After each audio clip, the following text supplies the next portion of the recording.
Obrolannya semakin menarik ini Mas Sohib. Tadi kita sudah sempat menyinggung sedikit mengenai evaluasi ya pelaksanaan dari Pilkada Kabupaten Lamongan. Nah, Kabupaten Lamongan menjadi salah satu kabupaten menarik tentunya di Pilkada serentak kemarin, karena Kabupaten Lamongan menjadi salah satu kabupaten yang pilkadanya bermuara atau sampai di meja Mahkamah Konstitusi. Kan begitu, Mas Sohib? Siap. Nah, bisa sedikit diceritakan Mas Sohib, kemarin itu KPU berposisi seperti apa di sengketa pilkada kemarin itu? Posisinya KPU, apakah pro pada salah satu calon atau bagaimana pada saat di Mahkamah Konstitusi? Ya, di Mahkamah Konstitusi ya kita mempertahankan apa yang menjadi keputusan kami. Nah, karena keputusan kami itu kan objektif. Ya. Hasil dari apa yang menjadi perolehan di TPS. Jadi KPU bukan berpihak ke salah satu calon, tapi KPU mempertahankan keputusannya di Mahkamah Konstitusi. Iya. Begitu. Nah, putusannya akhirnya itu di Mahkamah Konstitusi hasilnya bagaimana? Ya dimenangkan KPU. Oh, KPU menjadi pihak yang dimenangkan, itu berarti artinya penggugat kalah, ya. Kita tidak membahasakan kalah atau menang, oh, gitu. Tapi apa yang menjadi keputusan kami di pleno kabupaten di tanggal 16 dan selesai tanggal 17 itu mengenai perolehan suara, penetapan perolehan suara, dan kemudian ada pihak yang tidak setuju dengan hasilnya KPU, dilakukan gugatan di MK. Tapi kan kita pertahankan apa yang jadi keputusan kami karena itu objektif. Objektif, iya. Kita netral, tidak berpihak kemanapun, berpihak pada siapa yang berpihak pada perolehan.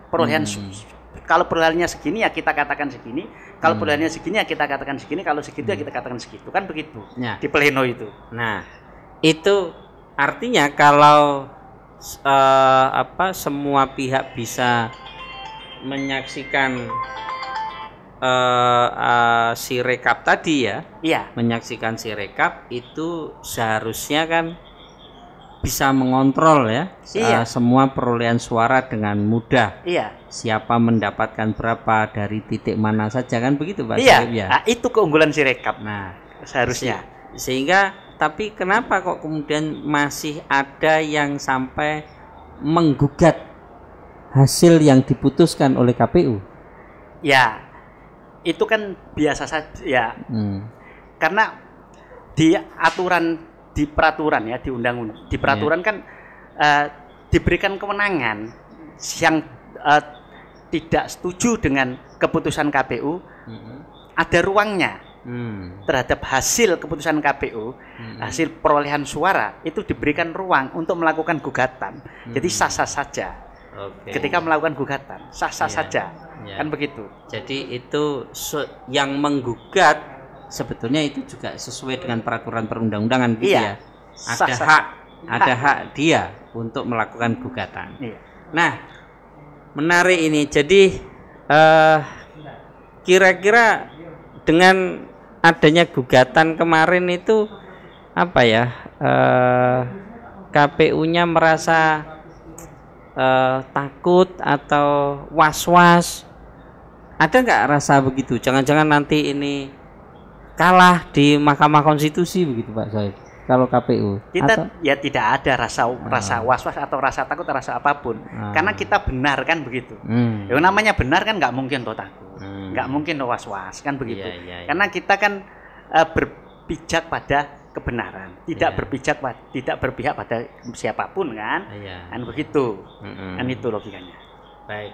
Ini kan di momen berikutnya di 2024 tentunya karena ada banyak pemilihan yang akan diselenggarakan oleh KPU, tentunya yang harus diantisipasi kan sengketa ini, sengketa hasil, baik itu pileknya atau kemudian pilpresnya, terus kemudian pilkadanya. Nah itu kira-kira untuk mengantisipasi sengketa ya, sengketa hasil seperti apa? Apa langkah KPU? Langkahnya ya langkahnya sesuai dengan mekanisme saja. Ya, langkahnya sesuai dengan mekanisme, sesuai dengan aturan main, ya seperti yang kemarin-kemarin itulah.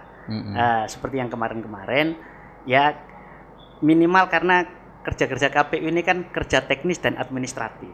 Ya langkah-langkahnya ya secara teknis ya harus dipersiapkan, secara administratif dipersiapkan. Ya misalnya yang namanya gugatan itu kan mendalilkan sesuatu kan juga harus ada bukti. Nah maka administratifnya harus tertata rapi. Biar kalau ada gugatan kita punya bukti-buktinya, kita siap bukti-buktinya bahwa KPU itu objektif. Ya bukti-buktinya apa ya? C hasil, salah satunya C hasil plano itu juga harus tertata rapi, dan kemudian proses-proses setiap tahapan itu juga harus tertata rapi, teradministrasikan semua. Jadi ada jejaknya ketika manakala ada gugatan bahwa kita benar ini loh buktinya kan begitu. Nah, minimal itu aja. Iya. Sebab yang punya potensi untuk menggugat itu kan banyak ya, pileg itu. Ya. Kalau pileg kan ada banyak itu yang punya potensi menggugat. Pokok merasa tidak puas dengan putusannya KPU itu kan punya potensi dia untuk menggugat. Ya. Tapi ya semoga aja tidak menggugat. Tidak menggugat gitu aja.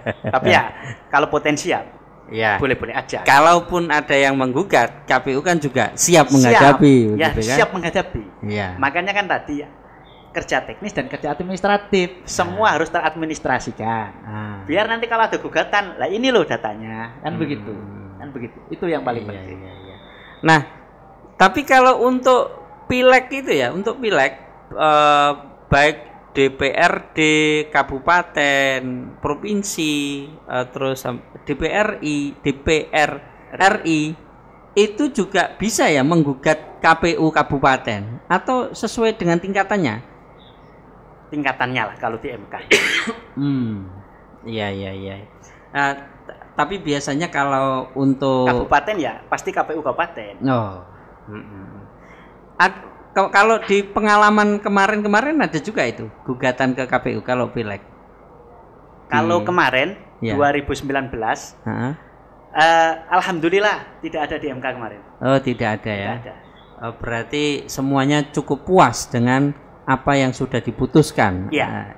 Begitu. Tapi tapi kan ada sengketa pemilihan presiden itu di 2019. Itu kalau KPU RI itu. Nggak sampai di Lamongan ya. Kalau di Lamongan aman. Kalau misalnya yang digugat datanya di tiap-tiap kabupaten, kita hanya menyiapkan datanya saja. Tapi kan alhamdulillah aman kemarin kan, Lamongan nggak ada. Aman, terkendali kan. Kalaupun ada, itu yang menghadapi adalah KPU RI. Iya. Sementara kabupaten support data. Maksudnya begitu. Iya begitu. Nah, satu lagi mungkin di segmen ini, siapa yang mengawasi kerjanya KPU? Ya tentu ada Bawaslu. Oh, Bawaslu. Sebagai mitra kerja kita. Kan begitu. Iya. Nah, suksesnya penyelenggaraan ini ya tidak lepas dari dua mitra ini. Tapi pertanggungjawaban kerjanya KPU itu kemana? Ke Bawaslu? Ya enggak. Oh enggak, ke? Ya kita kan kalau KPU kabupaten kan kemana? Berarti kan ke KPU. Ya kita kepimpinan kita lah. Oh, KPU pusat, KPU RI, KPU provinsi? Ya ke kepimpinan kita, intinya itu. Oh iya.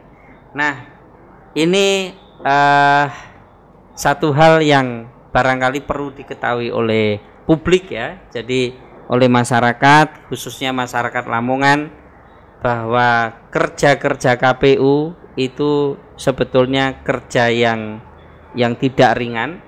Ada banyak potensi konflik di sana. Ada potensi sengketa juga ya. Tapi KPU harus siap menghadapi semuanya. Itu satu hal yang barangkali bisa kita ambil pelajaran dari apa yang disampaikan oleh Mas Sohib pada kesempatan kali ini. Terima kasih Mas Sohib. Sama-sama. Kita song-song bareng-bareng untuk pemilu 2024 semoga lancar, aman, terkendali, luber, demokrasinya semakin baik, amin, amin. Khususnya di Kabupaten Lamongan. Amin. Terima kasih.